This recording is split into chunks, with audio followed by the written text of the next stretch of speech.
Ramon, start of the season, before a ball had been kicked in the regular season, you said Arsenal are going to win the title and Ozil is going to be the star man. Now, we know Ozil is quote-unquote the king of assists. My question is, who the hell is he assisting? Yeah, I made a big statement. I did also say that, Olivier Giroud-Walcott, could get 20 goals between them this season, and or each this season even. But so far, 1 goal in 3 games between the two of them isn't really. Well, 1 goal in 4 games, Well, I think for me, Wenger, as the first time I'm actually going to say this, but I think Wenger's fallen a bit short this season. Let's just say, what was it? I think the stats are we are the only club in the top 5 European clubs to not sign an outfield. Sorry. Only club in the top 5. That's 100 clubs. 100 clubs, and you're the only one not to sign an outfield player. No. Okay, but we know. Wenger has made his plea now. He said what you have to say. The talking's done. The window's closed. Deadline day's done. All Arsenal fans, I've spoken to so many in the past day, weeks, months even, coming up to the transfer window. We're saying, okay, we got to check. We're ready for the next one. We're ready. We're ready. Everyone's sitting there talking, who could it be? We heard Benzema so many times. Found out last week that wasn't going to happen. But we still thought that we saw that hope that Wenger was going to sign someone. And then, yeah, even at 5:59, I'm thinking, Sky Sports News are ready to announce that, we've signed it. But, it didn't fall through. And Wenger has, he's been honest about it. He said, they're not near to sign anyone. He said it for so long, but he said it before. But before that, as with Ozil, was that exactly? And so we thought it might come through, but he's made his plea, and he's got a big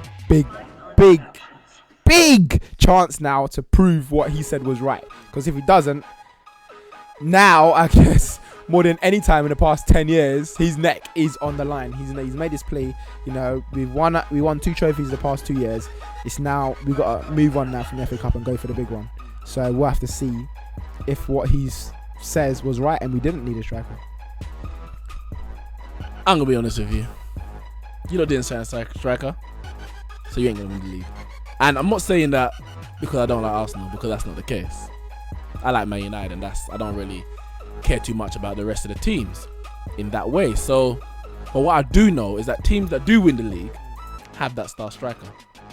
I think the only team that won the league that I can remember that didn't have a star striker was Chelsea 2004-2005. They had Drogba, but he only scored just about double figures in goals. Lampard was one who was getting the goals, but they had the help from midfield. Every other season that I can remember, you've had the top goal scorer that season generally going on to win the league. I can't see Giroud or Walcott being that top goal scorer. Obviously last year, Costa won the league, but he had a few injuries, so he didn't end up top goal scorer. But it's that kind of firepower, such as Aguero, Costa, Marshall.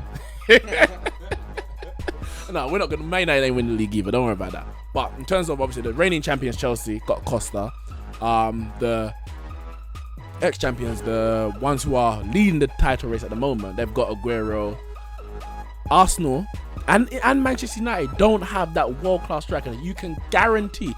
We could all be wrong. I could be sitting here in May and look like the biggest idiot because Giroud just banged 30 goals. But sitting here right now, I think I'm pretty right. And I think you are. You can't be certain that Giroud is going to be the one. So for me, because they haven't got that striker, and we've seen the business that Man City have done, I think Man City in terms of this transfer window, they've laid a template of really how it should be done. Where did we fall short last season? What do we do to strengthen it? And they went out and did it. Yeah, they did pull in the big guns and they threw the money out, and the players came.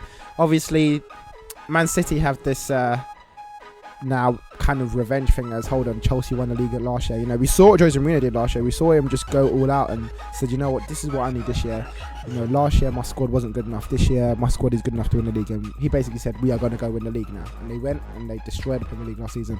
And I think Man City are doing the exact same thing. When you said to me this season, you think Man City are going to win the league, I had a laugh. I was like, what are you talking about? They ain't winning the league. you know, and then 4 games in, they ain't conceded a goal yet, and they still feel they need to sign another defender. So I think they went about it the right way. They took their time over each transfer. I think they knew what they were gonna do. They made us think that Sterling and Delph was all they wanted, and then slowly as it gone on, we saw that De Bruyne was probably one of their top targets from the start. They're just waiting for that perfect time, and towards the last week of the transfer window, last day, even last couple of days, they signed him. I think Man City have definitely put themselves in the hunt to say that they are top now, even moving to most people's favourites to win the league now. Definitely from what they've signed, they've got two players in each position if anything happens to their team to go and win that league, and I think they are looking now the strongest team.